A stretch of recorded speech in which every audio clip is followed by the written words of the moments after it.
How's it going, everybody? Today I'm going to be showing you guys how you could properly publish your Fortnite creative map or island, whatever you want to call it. This video will include how you can get a code or the publish island button, how to properly configure your settings, and how to put an image in the Rift slot when you put in the code into the creative hub. So yeah, this may be a little bit of a longer video, so if you're interested in watching and learning how to do this, sit back, relax, and enjoy the video.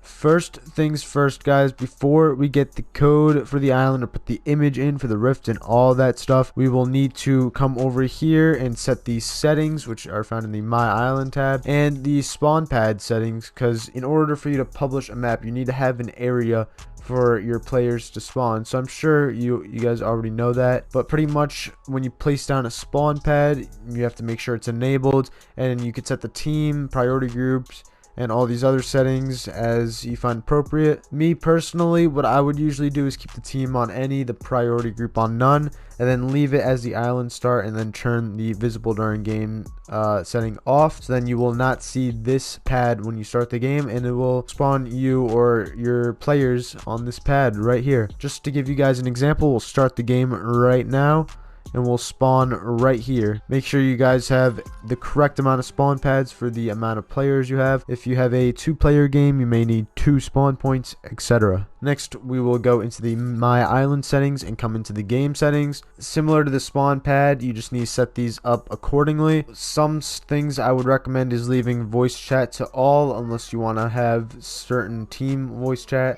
Let's say you're making a prop hunt map. That means you would be able to have props talk on one team and then the hunters talk on another team, and it will set that up. I usually have spawns on infinite, but if you have a certain game mode that makes it so you can't have an infinite amount, you can change it to a certain amount that you want, or just have it at 1 life. Total rounds and team rotation are sort of tied together.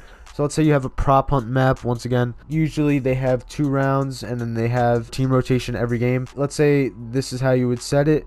That means there would be 2 rounds, and then 1 round you would be props, and the next round you would be hunters, and vice versa. I don't know why it's so hard for me to speak now. Time limit I usually keep at none, unless, as I said, I have a different map or game mode that I'm setting up and it requires a time limit. And then there's a lot of to end settings down here. Let's say you want to do collect items